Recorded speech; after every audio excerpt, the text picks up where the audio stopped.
Et en ce moment, Hakimi a été renvoyé devant la cour pour l'affaire de viol dans laquelle il est impliqué et on connaît désormais les raisons qui ont poussé cette décision en justice. Dans le document, la magistrate a retenu que les déclarations de la plaignante, malgré leur nature unique, étaient suffisamment détaillées pour justifier une mise en accusation. Cette dernière juge le discours de la plaignante constant et circonstancié, malgré quelques pertes de mémoire et le fait que cette dernière a mélangé certaines étapes lors de son récit, qui a eu lieu 1 mois et demi après la fameuse soirée, qui a duré un peu plus d'1 heure. Des messages et des témoignages de personnes qui ont écouté la plaignante se livrer en pleurs ont également été des raisons qui ont poussé la magistrate à prononcer cette décision. On reste au PSG, un club où Vitinha brille depuis son arrivée en provenance de Porto. Le milieu de terrain portugais est la pierre angulaire du dispositif de Luis Enrique, donc forcément ça attire l'œil de la concurrence, notamment du Real Madrid qui aurait bien besoin d'un tel profil. Ce mercredi, la Cadena Ser fait un large point sur ce dossier. Le club espagnol assure que cette opération, qui pouvait paraître utopique ces derniers mois, est désormais plus réaliste. Mais à Madrid, on ne compte pas aller trop vite pour compromettre ses chances. La Cadena Ser précise que l'écurie madrilène souhaite passer à l'action pour Vitinha, mais elle ne bougera pas tant que le Paris Saint-Germain est en lice en Champions League. Il est ajouté que les relations entre le Real Madrid et le PSG, notamment celle entre Florentino Pérez et Nasser Al-Khelaifi, qui semblent avoir enterré la hache de guerre, se sont nettement améliorées ces dernières semaines, ce qui est une excellente chose pour le dossier Vitinha. Et enfin, le média espagnol assure que le Portugais, qui est sous contrat jusqu'en 2029, est ouvert à de nouveaux défis après son expérience à Paris.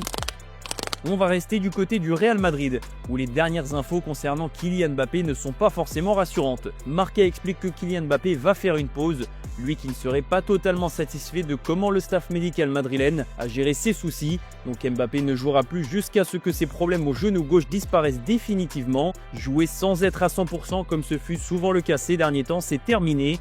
L'objectif est qu'il ne force pas et qu'il se remette totalement. L'objectif est clair, qu'il soit dans un état optimal pour les 8e de finale de la Ligue des Champions, dont le match aller se disputera lors de la 2e semaine du mois de mars.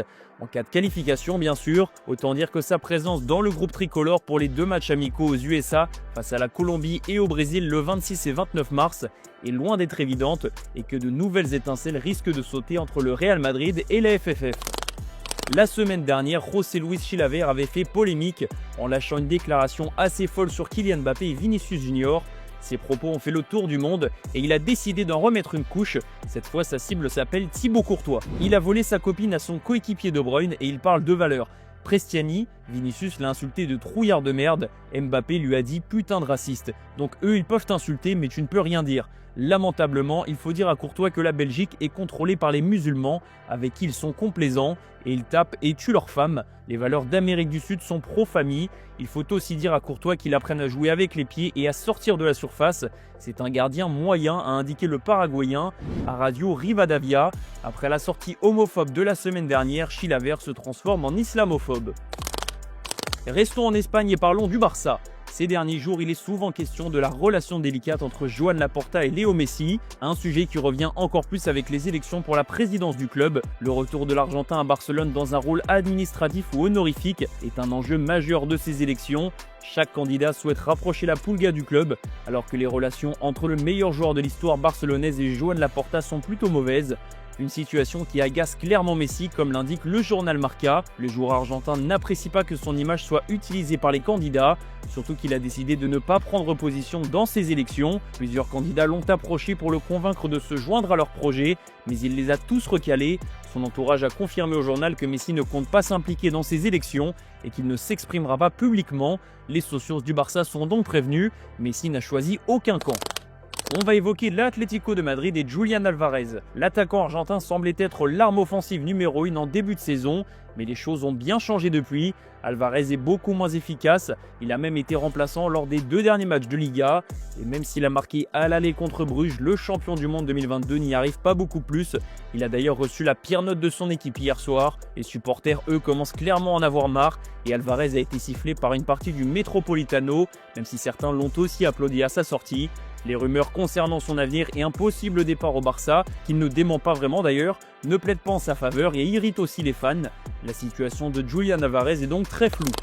À moins de 4 mois de la prochaine Coupe du Monde, on peut déjà s'essayer au jeu des pronostics, mais bien malin celui qui réussira à prédire la liste complète de Didier Deschamps. A priori, le sélectionneur des Bleus devrait convoquer 8 voire 9 attaquants, Et à en croire le journal L'Équipe, 6 sont aujourd'hui quasiment certains d'être du voyage aux États-Unis. Il y a évidemment le capitaine des Bleus Kylian Mbappé, le Ballon d'Or Ousmane Dembélé, le Golden Boy Désiré Doué et le meilleur passeur d'Europe Michael Olise, mais également Bradley Barcola et Ryan Cherki. Deux autres semblent prendre de l'avance, à savoir Marcus Thuram et Hugo Ekitike. Et si Didier Deschamps faisait le choix de convoquer un 9e offensif, le dernier strapontin se jouerait actuellement entre Randal Kolo Muani, Florian Thauvin, Jean-Philippe Mateta, Christopher Nkunku, Kingsley Coman ou encore Marney Sakliouche. Un petit mot mercato et celui-ci concerne Pape Gueye. L'ancien milieu de l'OM est devenu indispensable du côté de Villarreal, mais également avec la sélection du Sénégal. C'est d'ailleurs lui qui a offert la CAN à son pays en inscrivant le seul but de la finale face au Maroc. Pape Gueye a pris encore plus d'influence en Liga et son nom résonne désormais du côté de la Première Ligue. Selon nos informations, Manchester United aurait un œil sur le milieu de terrain de Villarreal. Le champion d'Afrique en titre est très apprécié par les Red Devils, qui pourrait formuler une offre très alléchante cet été. Suite au départ programmé de Casemiro, Pape Gueye fait figure de remplaçant idéal aux yeux de la direction mancunienne. Affaire à suivre.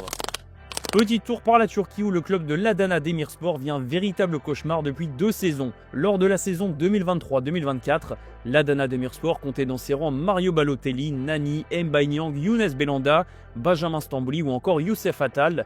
Après le départ de toutes ces stars, l'Adana Demirspor a passé une saison en enfer l'année dernière. Interdit de recrutement à l'été 2024, les Turcs ont subi plusieurs retraits de points et ont terminé la saison avec 2 petits points au compteur et un bilan de 3 victoires seulement en championnat. À l'heure actuelle, l'Adana Demirspor est bon dernier de 2e division turque. Sanctionné à de nombreuses reprises, le club compte moins 57 points au classement.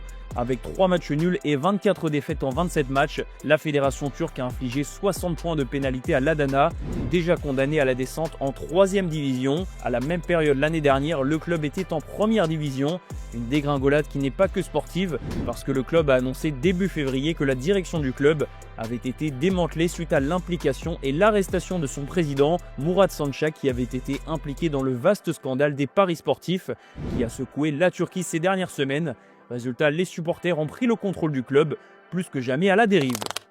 On va boucler ce JT avec une note plus positive et l'image du jour. Bodo Glimt a réalisé l'exploit d'éliminer l'Inter Milan en barrage de Ligue des Champions. Une surprise énorme, surtout que le club norvégien a gagné les 2 rencontres. C'était la folie dans le vestiaire de Bodo hier à Giuseppe Meazza. Et le club en a profité pour tout poster sur ses réseaux sociaux. Alors je vous laisse sur ces images de joie les amis, merci d'avoir regardé ce JT. Et on se donne rendez-vous demain matin sur Foot Mercato.